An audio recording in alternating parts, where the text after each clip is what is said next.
Assalamualaikum warahmatullahi wabarakatuh. Saya Sipa Ramadanti dari Universitas Nusa Putra, Fakultas Manajemen. Adapun tujuan dari pembuatan video ini adalah untuk memenuhi salah satu tugas mata kuliah akuntansi manajemen yang diampu oleh Bapak Dr. Gustian Juanda. Di sini saya akan menjelaskan tentang akuntansi pertanggungjawaban. Oke, kita lanjut penjelasan mengenai akuntansi pertanggungjawaban. Yang pertama yaitu akuntansi pertanggungjawaban tradisional. Dahulu, akuntansi pertanggungjawaban sebagai satu-satunya cara mengevaluasi kinerja manajemen. Kemudian, sekarang pergeseran filosofi manajemen dari kinerja individu menjadi kinerja tim. Nah, definisi dari akuntansi pertanggungjawaban adalah sistem akuntansi yang dirancang sedemikian baik sehingga dapat mencatat dan melaporkan pendapatan dan atau biaya yang timbul akibat pelaksanaan suatu aktivitas kepada manajer yang bertanggung jawab terhadap aktivitas tersebut. Kemudian, tujuan dari akuntansi pertanggungjawaban adalah menyediakan informasi yang dapat digunakan oleh manajemen untuk mengevaluasi efisiensi penggunaan sumber daya organisasi. Kemudian, skema akuntansi pertanggungjawaban, yaitu yang pertama, menghitung biaya sesungguhnya setiap aktivitas selama periode tertentu. Kemudian yang kedua yaitu hasil perhitungan tersebut dibandingkan dengan biaya yang dianggarkan untuk aktivitas yang sama. Kemudian yang terakhir yaitu perbedaannya atau disebut penyimpangan dilaporkan kepada manajer yang bertanggung jawab mengendalikan aktivitas tersebut.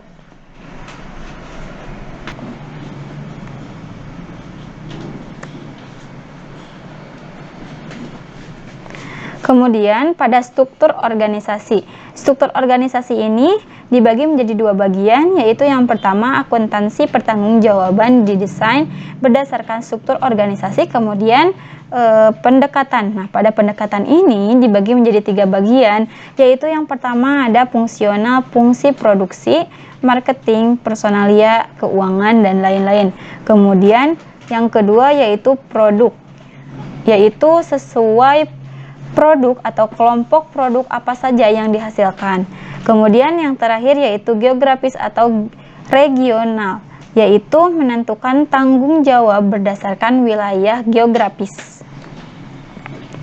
Keterkaitan struktur organisasi dan pelaporan pertanggungjawaban.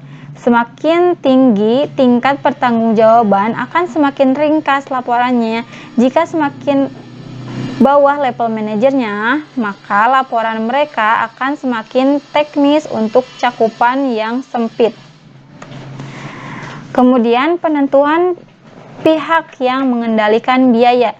Yang pertama yaitu sistem akuntansi pertanggungjawaban yang efektif harus memisahkan biaya terkendali dengan biaya tidak terkendali. Kemudian yang kedua yaitu asumsi dasar akuntansi pertanggungjawaban adalah individu yang berwenang mengendalikan aktivitas harus bertanggung jawab terhadap biaya yang timbul akibat pelaksanaan aktivitas tersebut. Kemudian yang ketiga yaitu mengidentifikasi biaya yang terkendali oleh manajer unit operasi merupakan pekerjaan yang sulit.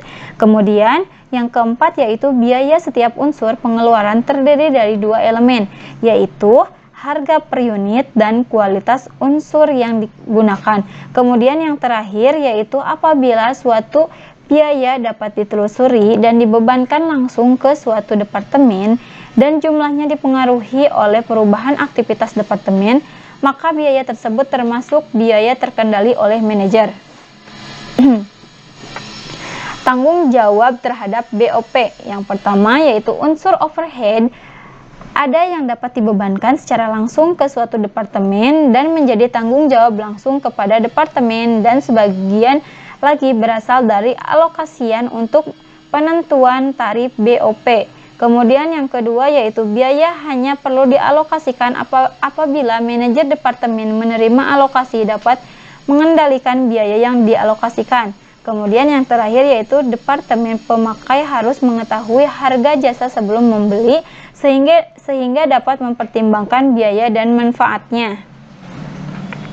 Nah, kemudian tujuan utama laporan pertanggungjawaban yaitu yang pertama memotivasi individu mencapai kinerja yang tinggi dengan melaporkan efisiensi kepada manajer pusat pertanggungjawaban dan atasannya. Kemudian yang kedua yaitu memberi informasi yang dapat membantu manajer pusat pertanggungjawaban untuk mengidentifikasi inefisiensi sehingga mereka dapat mengendalikan biaya menjadi lebih efisien. Nah, pada karakteristik laporan pertanggungjawaban, yang pertama yaitu sesuai struktur organisasi, kemudian yang kedua yaitu konsisten, ketiga tepat waktu, yang keempat tertib berkala, kelima mudah dipahami, keenam yaitu perincian memadai, yang ketujuh yaitu data perbandingan, yang kedelapan analitis, dan yang terakhir adalah satuan unit dan mata uang. Nah, pada analisis penyimpangan dan anggaran fleksibel, yaitu yang pertama tujuan utama akuntansi pertanggungjawaban adalah pengendalian biaya, kemudian perbandingan yaitu biaya aktual versus biaya dianggarkan. Kemudian menghubungkan yaitu apa yang terjadi versus apa yang direncanakan. Kemudian efisiensi biaya membangunkan yaitu biaya sesungguhnya versus biaya dianggarkan pada volume sesungguhnya atau anggaran fleksibel. Nah, pada penyusunan anggaran fleksibel, yang pertama, merumuskan formula setiap jenis biaya, kemudian formula menunjukkan jumlah biaya tetap dan atau tarif biaya variabel. Ketiga yaitu bagian variabel merupakan tarif biaya untuk setiap satu ukuran aktivitas. Kemudian yang keempat yaitu tingkat aktivitas sesungguhnya dalam suatu periode diketahui. Kemudian yang kelima yaitu formula tersebut untuk menghitung biaya dianggarkan pada tingkat aktivitas yang sesungguhnya dicapai pada periode itu. Kemudian yang terakhir yaitu anggaran yang disesuaikan dengan tingkat aktivitas sesungguhnya, yaitu anggaran fleksibel atau flexible budget. Penyimpangan. Nah, penyimpangan itu dibagi menjadi dua, yaitu yang pertama ada penyimpangan pengeluaran, yaitu perbedaan antara biaya sesungguhnya versus biaya dianggarkan pada aktivitas sesungguhnya.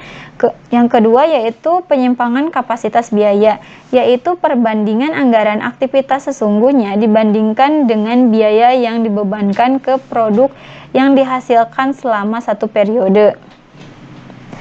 Nah, kemudian akuntansi pertanggungjawaban pendekatan alternatif, yaitu akuntansi pertanggungjawaban sebagai alat efisiensi merupakan perkembangan logis manajemen gaya otokratis atau manajemen bertugas mengarahkan sehingga harus terampil dan berwawasan luas untuk pengambilan keputusan.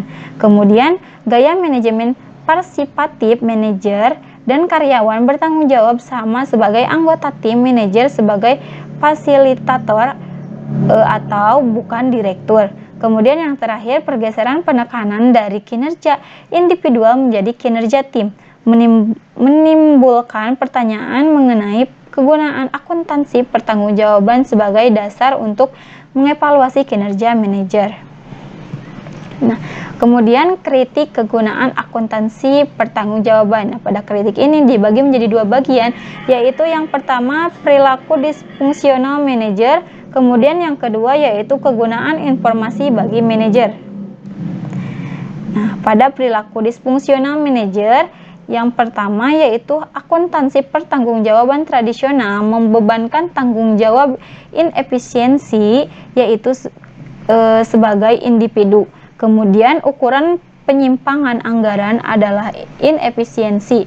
Lalu manajer mengendalikan aktivitas yang menimbulkan biaya yaitu sebagai penyimpangan kepada manajer atau bukan kepada proses bisnis penyebab penyimpangan. Kemudian individu yang dievaluasi bukan proses bisnisnya, yaitu individu cenderung berupaya menimbulkan penyimpangan.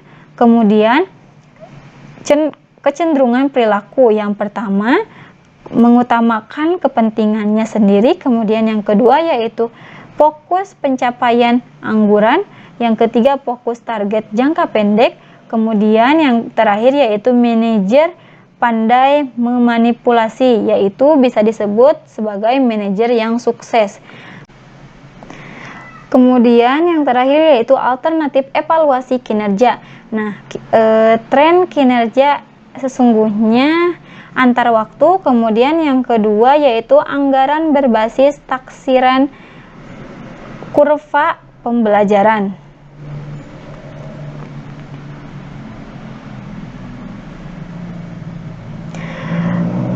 Kegunaan informasi bagi manajer.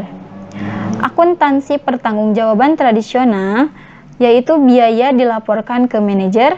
Kemudian sebagian besar akuntansi pertanggungjawaban membuat dasar anggaran dengan ukuran volume yang tidak selalu terkait dengan terjadinya biaya. Kemudian data pengendalian oleh akuntansi pertanggungjawaban terlalu ringkas berupa data keuangan yang tidak mudah diinterpretasi oleh manajer tingkat operasi atau dari berbagai disiplin ilmu. Kemudian penyimpangan pengeluaran tidak memberikan informasi yang mampu membantu manajer mengidentifikasi penyebabnya. Lalu alternatif solusinya yaitu adalah perhitungan biaya dan akuntansi pertanggungjawaban berbasis aktivitas.